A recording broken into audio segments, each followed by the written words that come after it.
ԵԱՀԿ Մինսկի խումբը տարիներ շարունակ Բաքվին փորձում էր համոզել համակերպվելու տարածքների կորստի հետ եւ աջակցում էր Հայաստանին։ Պնդում է Ադրբեջանի նախագահ Իլհամ Ալիևը, որը տևական ժամանակ պաշտոնական Երևանից պահանջում է լուծարել Ղարաբաղյան հակամարտության կարգավորման մանդատ ունեցող միակ կառույցը։ Խաղաղության պայմանագրի տեքստի համաձայնեցումից հետո անգամ Բաքուն պնդում է փաստաթուղթը չի ստորագրի, քանի դեռ եռանախագահությունը չի լուծարվել։ Երեքն էլ միավորվել էին մեկ նպատակի շուրջ, ընդ որում այդ երկրների միջև ներկայիս հարաբերությունները ցույց են տալիս, որ դա հազվադեպ երևույթ է։ Այսինքն, ինչ է սա նշանակում։ Երեքն էլ կանգնած էին Հայաստանի կողքին, երեքն էլ տարբեր ճանապարհներով աջակցում էին Հայաստանին։ Մեկը զենք էր տալիս, մյուսը քաղաքական աջակցություն, երրորդը տնտեսական առավելություններ։ Hər üçü müxtəlif yollarla Ermənistanı dəstəkləyir։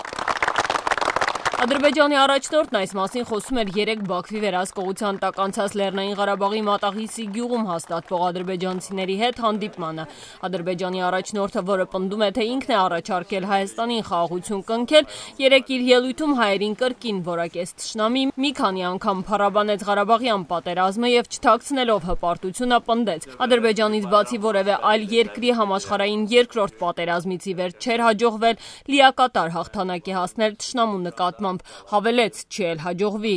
Եթե մենք ուղղակի նայենք ժամանակակից աշխարհում տեղի ունեցող բախումներին, հակամարտություններին, պատերազմներին, եթե նայենք նորագույն պատմության պատերազմներին, ապա կարող եմ նույնիսկ ասել, որ համաշխարհային երկրորդ պատերազմից հետո ոչ ոք չի հասել այնպիսի միանշանակ եւ լիակատար հաղթանակի, ինչպես Ադրբեջանը։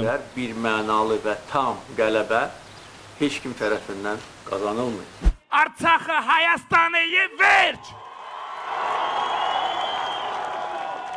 Ալիևը վերստին հիշեց այն մարդը, ով ժամանակին ասում էր Ղարաբաղը Հայաստան է, այսօր ասում է Ղարաբաղն Ադրբեջան է, ակնհայտորեն նկատի ունենալով Հայաստանի վարչապետ Նիկոլ Փաշինյանին, ով նախ հայտարարել էր, թե Արցախը Հայաստան է եւ վերջ, ապա Արցախը ճանաչել որպես Ադրբեջանի տարածք։ Հայաստանի Հանրապետությունը, այո, ճանաչում է